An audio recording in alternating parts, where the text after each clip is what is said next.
जंगल के बीचों बीच एक पुराना बरगद का पेड़ था। उस पेड़ की सबसे ऊंची डाली पर एक कौवा रहता था। वह कौवा बहुत भोला था, लेकिन उसे अपनी आवाज पर बहुत गर्व था। उसे लगता था कि वह जंगल का सबसे अच्छा गायक है। एक दिन सुबह सुबह वह खाने की तलाश में निकला। काफी देर भटकने के बाद उसे एक गांव के पास रोटी का एक टुकड़ा मिला। वह बहुत खुश हुआ और तुरंत उस रोटी को अपनी चोंच में दबाकर उड़ गया। वह सीधा अपने बरगद के पेड़ पर आकर बैठ गया ताकि आराम से बैठकर रोटी खा सके। उसी जंगल में एक चालाक लोमड़ी भी रहती थी।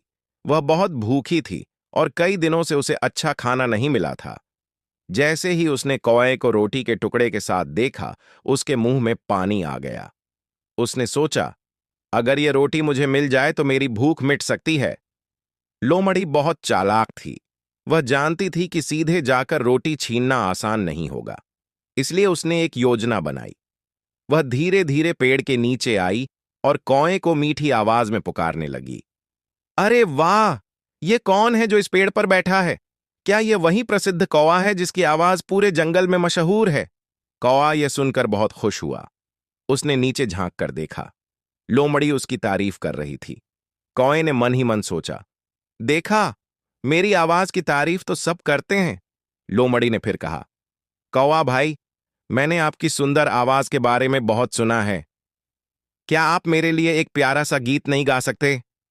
मैं बहुत भाग्यशाली हो जाऊंगी अगर आपकी मधुर आवाज सुन सकूं। कौवा अपनी तारीफ सुनकर और भी घमंडी हो गया। उसने सोचा कि आज उसे अपनी आवाज का जादू दिखाना ही चाहिए। लेकिन जैसे ही वह गाने के लिए अपनी चोंच खोलने लगा, उसे याद नहीं रहा कि उसकी चोंच में रोटी है। जैसे ही कौवे ने कांव कांव करने के लिए मुंह खोला, रोटी का टुकड़ा नीचे गिर पड़ा। लोमड़ी तो पहले से ही तैयार थी। उसने तुरंत रोटी उठाई और मुस्कुराते हुए बोली, धन्यवाद कौवा भाई, आपकी आवाज तो उतनी अच्छी नहीं, लेकिन आपकी रोटी बहुत स्वादिष्ट है। इतना कहकर लोमड़ी वहां से भाग गई। कौवा यह देखकर बहुत दुखी हुआ। उसे अपनी गलती का एहसास हुआ। उसने सोचा, मैं कितना मूर्ख था। मैंने सिर्फ अपनी झूठी तारीफ सुनकर अपना खाना गंवा दिया।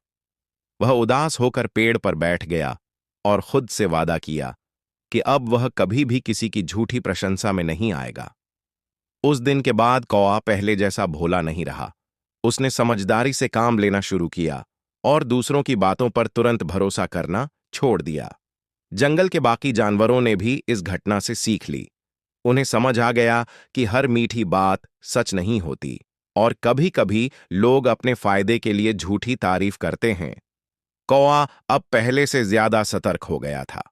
वह किसी भी स्थिति में सोच समझकर ही निर्णय लेने लगा। उसने यह भी समझ लिया कि अपनी कमजोरी को पहचानना और उसे सुधारना ही असली समझदारी है। धीरे धीरे वह जंगल में एक समझदार पक्षी के रूप में जाना जाने लगा। अब कोई भी उसे आसानी से बेवकूफ नहीं बना सकता था। सीख झूठी तारीफों में आकर कभी भी अपना नुकसान नहीं करना चाहिए। समझदारी और सतर्कता ही हमें दूसरों की चालाकी से बचाती है।